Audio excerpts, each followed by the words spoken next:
Hola, hablaremos nuevamente de Tsutomu Miyazaki, de cómo su obsesión lo llevó a la perdición.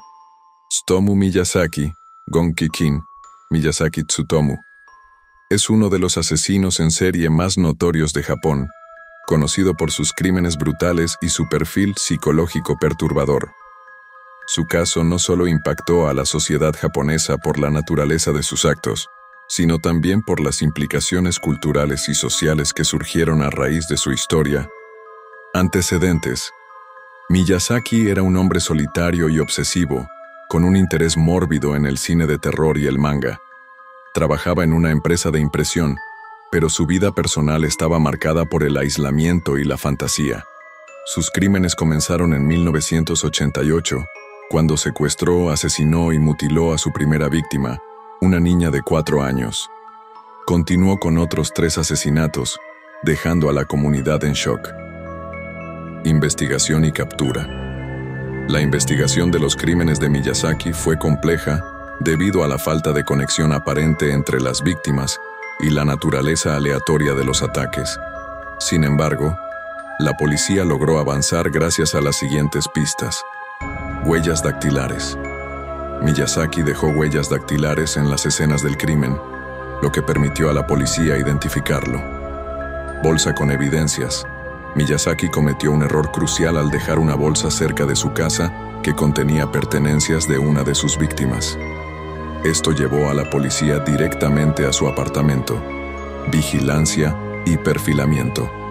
La policía sospechaba que el asesino tenía un interés en el cine de terror y el manga, lo que coincidía con el perfil de Miyazaki.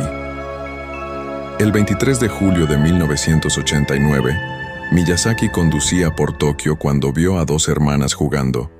Detuvo el coche y les ofreció tomarles unas fotografías. La hermana mayor corrió asustada y fue en busca de su padre. Mientras tanto, Miyazaki desnudó y fotografió a la niña más pequeña. Cuando el padre de las niñas llegó al lugar, Miyazaki intentaba insertar un lente de contacto dentro de la pequeña. El hombre logró alcanzar a Miyazaki y lo tiró al suelo, pero este logró escapar, aunque sin el coche. Al regresar más tarde para recuperarlo, agentes de policía lo esperaban.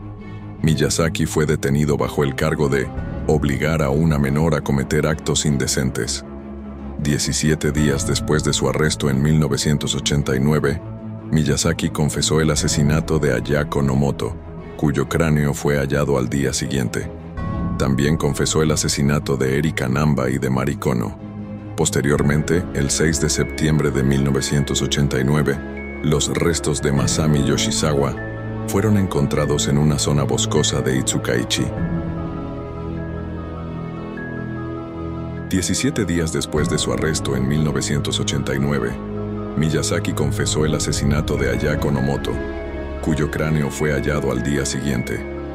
También confesó el asesinato de Eri Kanamba y de Mari Kono. Posteriormente, el 6 de septiembre de 1989, los restos de Masami Yoshizawa fueron encontrados en una zona boscosa de Itsukaichi. Después del arresto, la policía registró su apartamento, donde encontraron más de 6,000 cintas de vídeo, entre los que se encontraban aquellas en los que Miyazaki había filmado a sus víctimas. Pero la gran mayoría de los vídeos eran de anime violento y del género gore, como la serie Guinea Pig. 2. Debido a su gusto por el manga y el anime, y también ocasionado por la cobertura de los medios de comunicación referentes al tema, Miyazaki recibió el apodo de el asesino otaku, lo cual causó un pánico moral entre la población, estigmatizando a los fanáticos del anime y del manga con ello, y a la cultura otaku, la cual ya estaba bastante estigmatizada entre la sociedad japonesa. Debido a ello, en el libro de Eiji Otsuka, el cual habla acerca de los crímenes de Miyazaki, Otsuka alega que el material de pornografía infantil encontrado en la casa de Miyazaki obedecía a que el asesino conseguía dicho material por medio de un colega fotógrafo por medio de una red ilegal, para poder así alimentar su perversión. Después del encarcelamiento de su hijo, el padre de Miyazaki, que rehusó pagar la defensa legal, se suicidó arrojándose al torrente de un río en 1994. Tiempo después, el propio Miyazaki envió una carta a un periódico local donde decía que con el suicidio de su padre se sentía como nuevo. El juicio de Tsutomu Miyazaki. El juicio de Miyazaki comenzó después de su arresto en julio de 1989. Durante el proceso se revelaron detalles horripilantes de sus crímenes, lo que generó una mezcla de horror y fascinación en el público y los medios. El caso fue seguido de cerca no solo por su brutalidad, sino también por las implicaciones sociales y psicológicas que planteaba. Evidencia presentada en el juicio. Confesión de Miyazaki. Miyazaki confesó los 4 asesinatos y describió en detalle cómo secuestró, asesinó y mutiló a sus víctimas. También admitió haber cometido actos de necrofilia y canibalismo. Fotografías y videos. La policía encontró en su apartamento fotografías de las víctimas, así como videos de películas de terror y anime que habían influido en sus fantasías mórbidas. Objetos personales de las víctimas. Se encontraron pertenencias de las niñas en su posesión, incluyendo ropa y otros artículos personales, cartas y comunicaciones. Miyazaki había enviado cartas burlonas a los medios y a las familias de las víctimas, lo que demostraba su falta de remordimiento y su deseo de aterrorizar a la comunidad. Defensa y perfil psicológico. La defensa de Miyazaki argumentó que sufría de graves trastornos mentales, incluyendo esquizofrenia y trastorno de personalidad múltiple. Los expertos en psiquiatría testificaron que Miyazaki tenía una mente fracturada y que sus crímenes eran el resultado de sus fantasías mórbidas y su incapacidad para distinguir entre la realidad y la ficción. Sin embargo, el tribunal determinó que, a pesar de sus problemas mentales, Miyazaki era consciente de la naturaleza de sus actos y era legalmente responsable de sus crímenes. Esto fue crucial para la sentencia final. Sentencia. El 14 de abril de 1997, después de un largo proceso judicial, Tsutomu Miyazaki fue declarado culpable de los cargos de asesinato, secuestro, mutilación de cadáveres y otros delitos relacionados. Fue sentenciado a muerte por ahorcamiento, la pena máxima en Japón. Vida en prisión y ejecución. Después de su sentencia, Miyazaki permaneció en prisión durante más de una década. Durante este tiempo, mostró un comportamiento errático y continuó expresando su obsesión por el horror y lo macabro. Aunque algunos informes sugieren que mostró cierto interés en la religión y el arte durante su encarcelamiento, nunca mostró un arrepentimiento genuino por sus crímenes. El 17 de junio de 2008, Tsutomu Miyazaki fue ejecutado por ahorcamiento en la prisión de Tokio.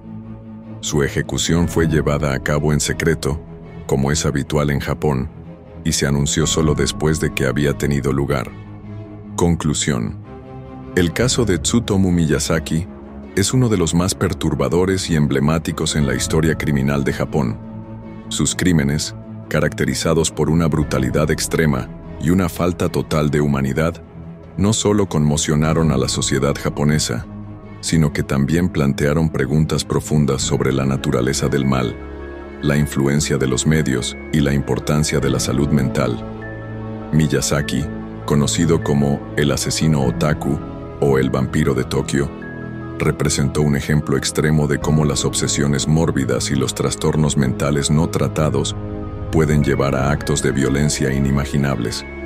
Su perfil psicológico, marcado por el aislamiento, las fantasías violentas y la incapacidad para conectarse con la realidad, lo convirtió en un caso de estudio para criminólogos y psicólogos forenses.